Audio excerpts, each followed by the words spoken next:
বেলা পড়ে গেল, শুকনো জামা কাপড়গুলো তুলি। আমার কাছে দাও, এগুলো ঘরে রেখে দাও। নাও ওগুলো চেয়ারে, আর এগুলো ভেজা, এগুলো সিঁড়িটা মেলে দাও। সব পারো, আমার ছেলে বড় হয়ে গেছে, ও সব কিছু শিখে গেছে, তো আমার আর কোনো চিন্তা নেই। এগুলো সব ভেজা, এগুলো সব সিঁড়িতে দিয়ে দেবো।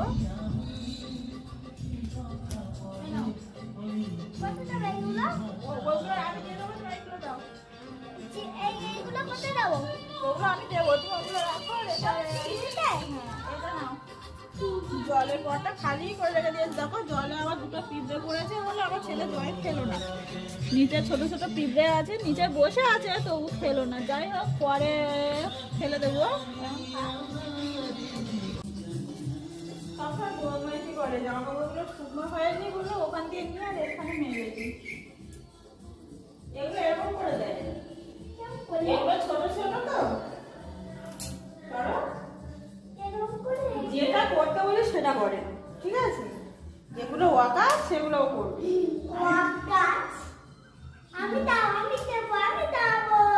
নাও, এটা একটা এখানে দিয়ে দাও, একটা এখানে দিয়ে দাও, ছোট ছোট পড়ে গেলে কিন্তু আর হয় যাবে। এরকম করে ঢুকিয়ে দাও, এরকম করে, এটা এরকম করে ইয়া করবে, ব্যাস। হ্যাঁ, আর আছে, আর এটা মেলা সেটা।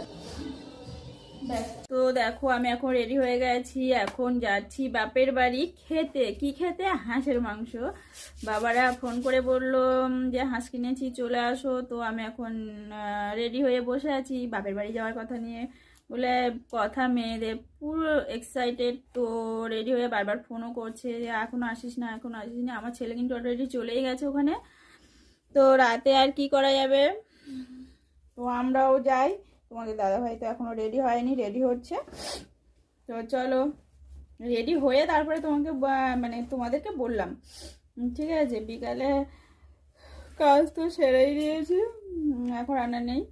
আর তোমরা ভাবছো যে সব কিছু ব্লগ করছে, বাট রান্না ভিডিও তো ব্লগ করছে না, রান্না করার কথা বলছে না। একদিন তোমাদের বলবো নিশ্চয়ই রান্না করার ব্যাপারটা, ঠিক আছে? তো চলো এখন সেখানে যাওয়া যাক।